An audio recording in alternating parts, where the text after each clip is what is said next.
So magandang hapon mga bata, ako nga pala si Teacher Jovi at ngayong araw ating tatalakayin ang pambansang kaunlaran. So kapag sinabi kong pambansang kaunlaran class, ano kaya ang unang pumapasok sa inyong isipan? Siguro ang pumapasok or unang pumapasok sa inyong isipan ay kapag nakakakita kayo ng mga magagandang building or matataas na building o di kaya naman ay mga magagandang tulay na nadadaanan natin sa mga paligid natin. At isa pa dito ay ang mataas na porsyento ng paggawa ng serbisyo at ng produkto. So lahat ng mga ito class ay isa sa mga basihan kung paano natin matutukoy na ang isang bansa ay maunlad. Ngunit class, tandaan ninyo na hindi lamang ito ang basehan upang matukoy na ang isang bansa ay maunlad. So, pag sinabi natin ang pambansang maunlad class ay dito natin malalaman kung ang isang bansa ba ay maunlad. So, sabi dito, ang pambansang kaunlaran ay tumutukoy sa kakayahan ng bansa na pagbutihin ang pangkalahatang aspekto ng pamumuhay ng mga mamamayan. So, kapag malalaman natin ang isang bansa ay maunlad, dapat ang isang bansa ay dapat na bibigyan ng karangalan o di kaya naman ay nabibigyang sapat ang pangangailangan o pangunahing pangangailangan ng mga mamamayan na nakatira dito. So, hindi lamang ang mga nakikita natin sa paligid na matataas na building o di kaya namang gagandang tulay, hindi lamang ito ang basihan kung kaya't dapat ang isang bansa ay natutugunan ng maayos at sa patas ang pangunahing pangangailangan ng mga mamamayan. Halimbawa na lamang dito ay ang serbisyong pangkalusugan. So dito sa serbisyong pangkalusugan, natutukoy kung ano nga ba ang kalagayan ng mga tao sa kanilang kalusugan. So example na lamang dito ay ang libreng paggamot o di kaya naman ay libreng pa-check up sa mga tao. Pangalawa naman, kung paano natin matutukoy ng isang bansa ay maunlad, ay ang edukasyon. So, dapat natatamasan ng mga mamamayan o ng mga tao ang edukasyon sa isang bansa. Nang sa ganun ay magkaroon sila ng sapat na kaalaman at ang kaalaman nito ay magsisilbing gabay nila upang magkaroon sila ng magandang kinabukasan.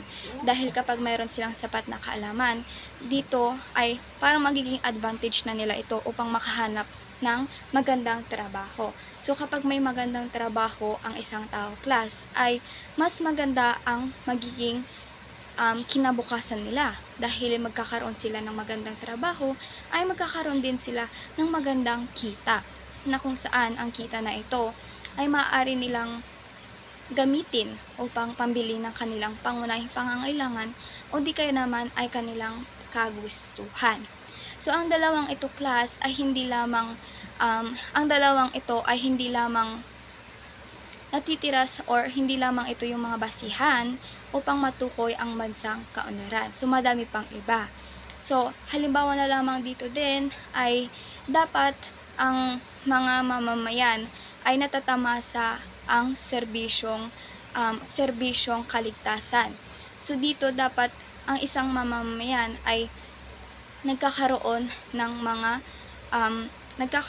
sila ng serbisyong panlipunan tulad ng programang pabahay at dapat nakakamit din ng mga mamamayan ang seguridad ng mga mamamayan. So dito ang mga ito ay kung mayroon ang mga ito sa isang bansa, ay check na ang isang bansa na ito ay talagang maunlad. So, ang pag-unlad ng bawat bansa class ay hindi pare-pareho. Kung kaya't may iba't ibang antas ang pag-unlad ng mga bansa. So, ang unang antas ng pag-unlad class ay ang developed countries. Pangalawa naman ay ang developing countries at ang panghuli ay ang least developing countries. So unahin na natin sa developed countries. So sabi dito, ang mga bansang may mauunlad na ekonomiya at mataas na standard of living. So dito sa developed countries class, ito rin ay tinatawag na ito rin ay tinatawag na advanced countries. So, bakit nga ba tinawag na advanced countries ang developed countries? Kasi po, ang developed countries, sila po yung nangunguna sa larangan ng teknolohiya at ekonomiya. Nang sa ganon, sila yung mas nangunguna sa mga teknolohiya na ginagamit nila sa mga businesses nila, o kaya naman ay sa mga pang-araw-araw na ginagawa nila sa buhay. So, dito, masasabi natin na ang developed countries ang pinaka mataas na mga bansa na tinitingala ng ibang bansa. Dahil nga sabi ko, ito ay isang advanced countries, kung kaya't ang advanced countries na ito ay ginagawa din na inspirasyon ng ibang bansa upang magkaroon din ng magandang bansa ang ibang bansa. So ang ibang bansa ay ginagawa din yung makakaya nila, o di kaya naman ay gumagawa sila ng paraan upang makasabay sa mga advanced countries. So, halimbawa na lamang ng advanced countries na isang bansa ay ang Norway at ang Switzerland. So, yan ang advanced countries, o di kaya naman ay developed countries. So, sumunod naman ay ang developing countries. So, sabi dito, ang developing countries, ang mga bansang masigla ang ekonomiya. So, ang developing countries, ito din ay tinatawag na low and middle income countries. So, bakit nga ba sila tinawag na low and middle income countries? So, tinawag sila na low and middle income countries dahil hindi sila yung pinakamataas na bansa, at hindi rin sila yung pinakamababang bansa, kundi nasa gitna lang silang bansa. Na kung saan ang ekonomiya nila ay mataas at masigla, ngunit marami pa ding mga mamamayan ang nakakaranas ng kahirapan dito, kung kaya't gumagawa sila ng paraan upang magkaroon ng ways o paraan upang maibangon at mas mapataas pa ang kanilang bansa. So, halimbawa na lamang dito ay ang bansang Indonesia at ang bansang Pilipinas. Yan ay ang developing countries. So, ang panghuli naman ay ang least developing countries. So, sabi dito, ang least developing countries, ito ay ang mga bansang mabagal ang pang-unlad ng kanilang ekonomiya at may mababang antas ng pamumuhay. So, ang least developing countries class, ito ay tinatawag na pinakamababang antas ng pamumuhay ng isang bansa. So, ang bansang ito ay hindi nakakatamasa ng ligtas at malusog na pamumuhay, at mababa rin ang mga kita ng mamamayan na nakatira dito. So, sabi nga dito na ang bansang ito ay hindi nakakatamasa ng ligtas at malusog na pamumuhay, kung kaya't karamihan sa mga tao o mamamayan nakatira dito ay nakakaranas ng kahirapan at nakakaranas din ng mga iba't ibang sakit, dahil nga ang bansang ito ay hindi nila naibibigay yung pangunahing pangangailangan ng mamamayan nila. For example na lang is yung pangkalusugan or serbisyong pangkalusugan, na kung saan maraming mga bansa dito maraming mga tao dito ang mga nagkakasakit, at marami ding mga tao dito na mas pinili na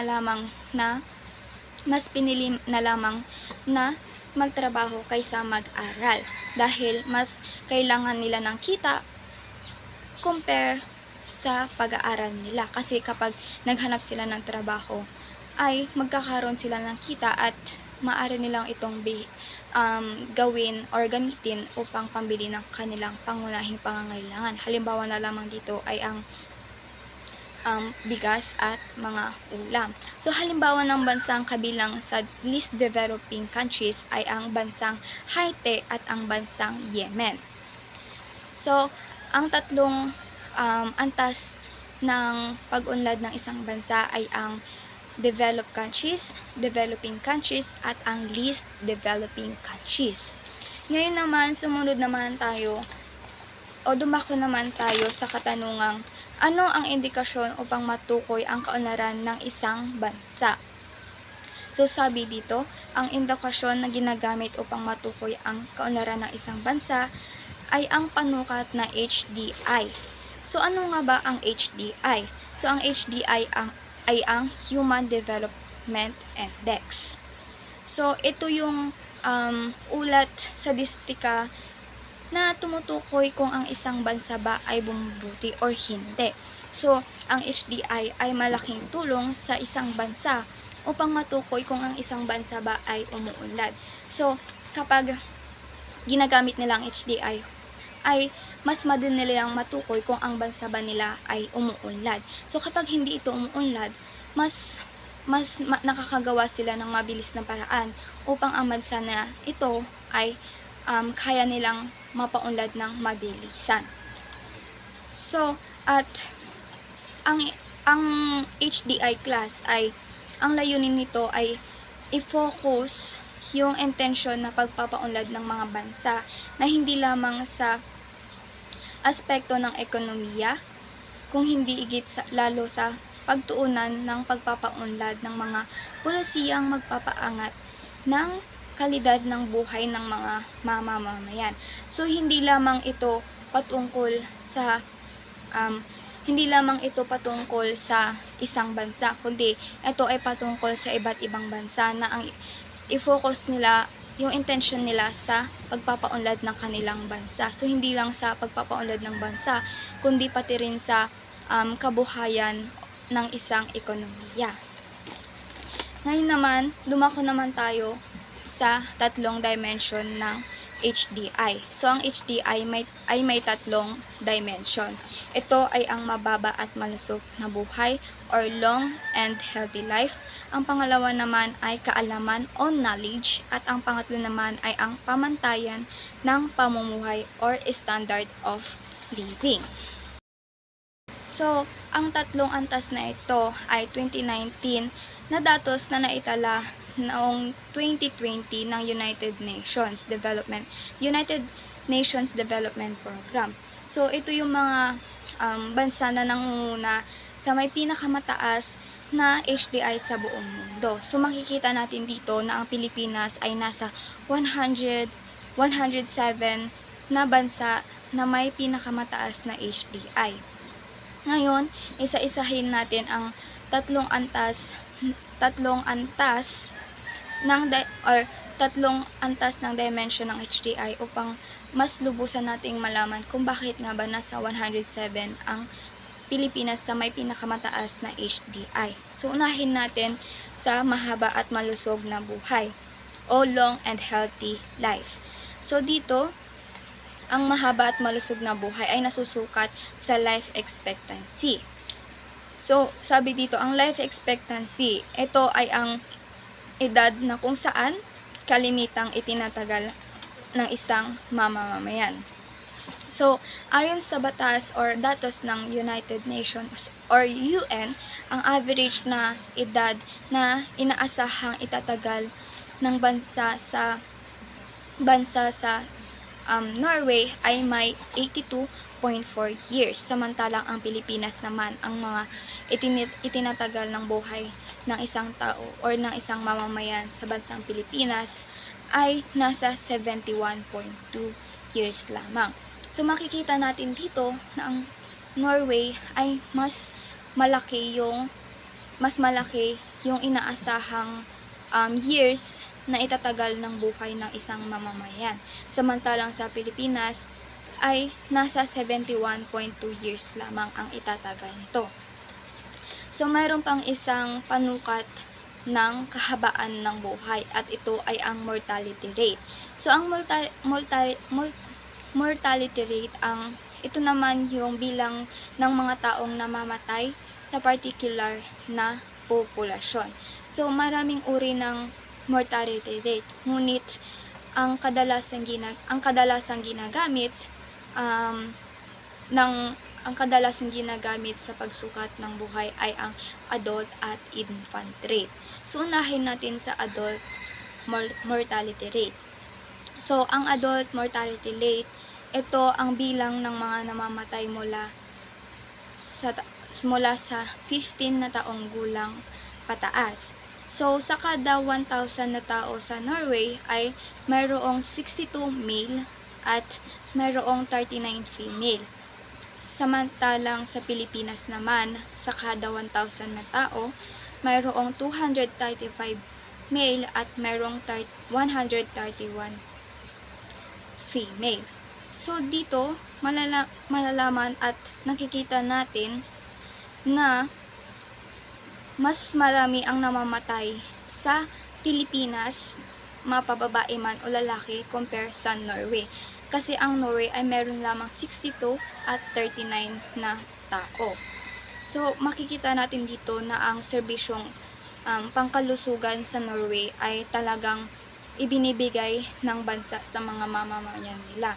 Samantalang sa Pilipinas ay kulang pa yung pagbibigay nila o pagtutuon nila ng pansin sa serbisyong pangkalusugan ng mga tao. Ngayon naman, ang susunod natin ay ang infant mortality rate. So, ito naman, ang infant mortality rate naman, ito naman yung bilang ng mga sanggol na namamatay na wala pang 1 taon. So, dito, makikita natin na sa Norway ay may 2 pa lamang ang bilang. Samantalang sa Pilipinas naman ay meron ng 22. So, isipin ninyo, ang bansang Norway ay mayroong 2 infant na namamatay na wala pang 1 taon. Samantalang sa Philippines ay meron ng 22. So, mas madami talaga ang namamatay sa Pilipinas compare sa Norway.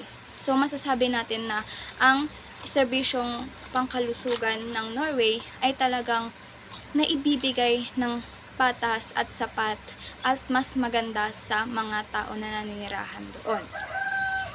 Ngayon naman ay dumako naman tayo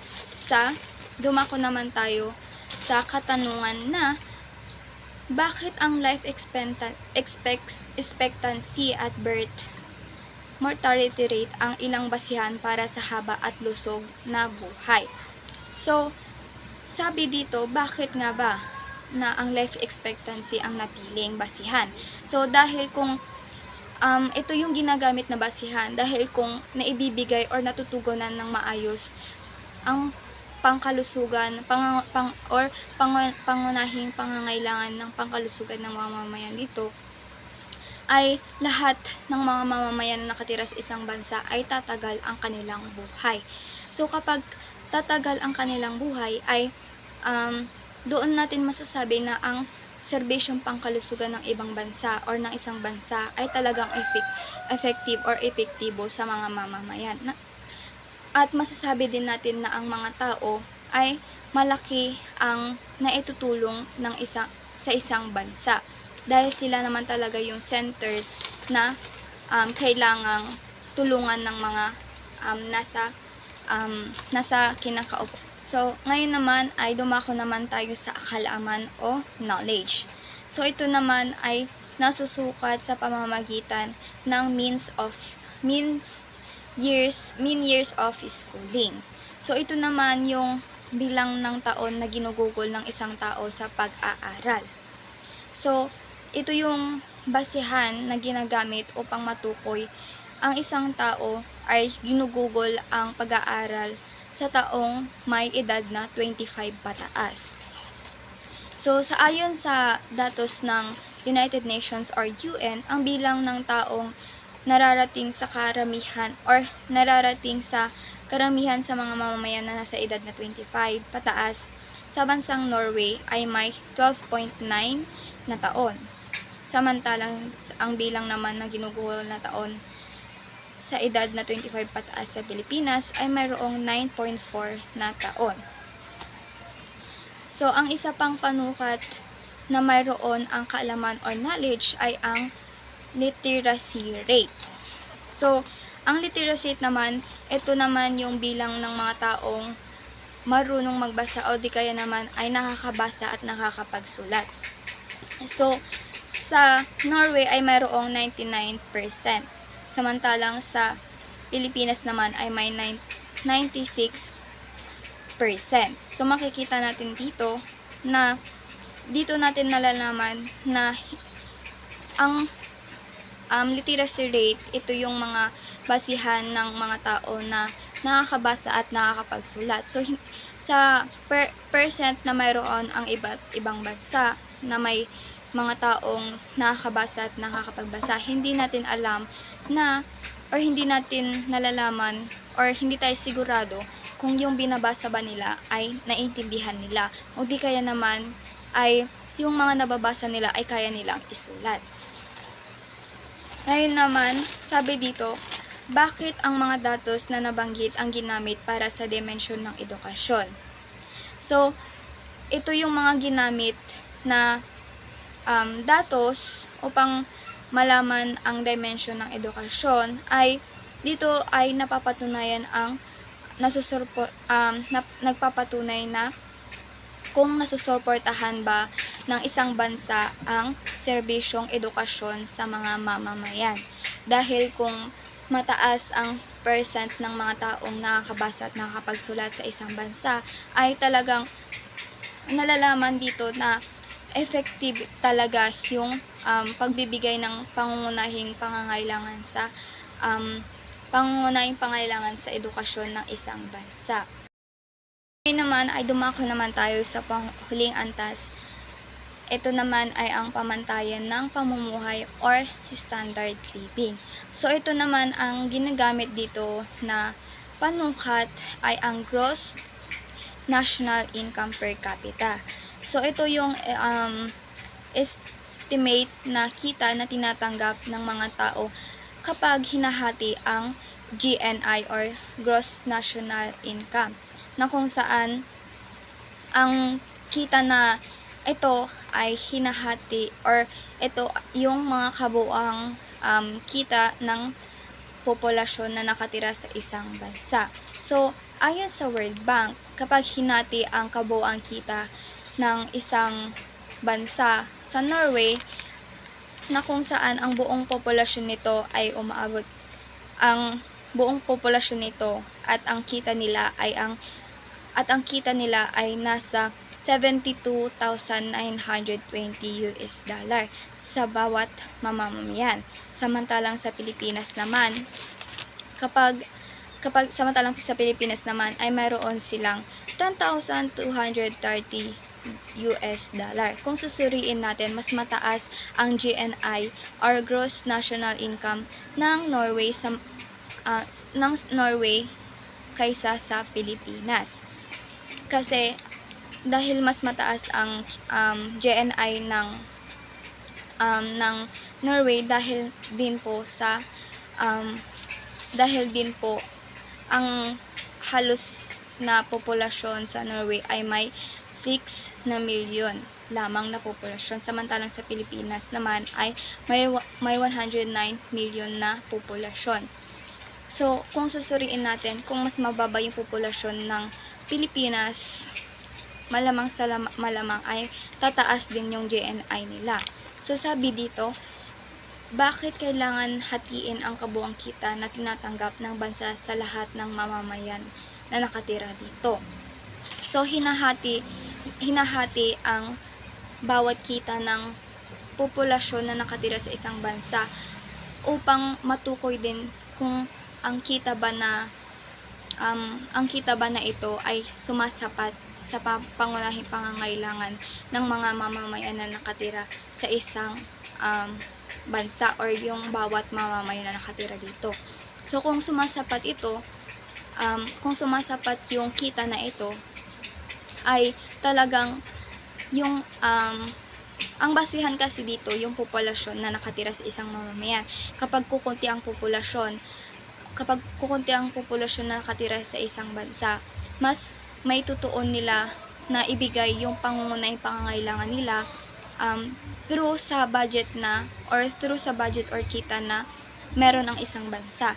Ngunit kapag ang isang bansa ay mas mataas ang populasyon, ay talagang mas mababa yung kita na ibibigay nila dito. Kasi kapag hinati-hati na ang kita na ito sa bawat mamamayan ay kung ang isang populasyon ay umabot ng 1,000, samantalang ang kita na ito ay nasa 500 pesos lamang. So, ang 500 pesos na ito, ang maghati-hati dito ay ang 1,000. So, makikita dito yung talagang agwat ng kita at ng populasyon. Sapagkat ang ano lang dito, ang mas tinitignan ng isang bansa kung gaano nga ba karami ang isang populasyon or isang populasyon na nakatira sa isang bansa. So, mas mailalaan nila ng mas maayos yung mga kita at mas maibibigay nila ng maayos at sapat at pantay-pantay ang kita sa bawat populasyon.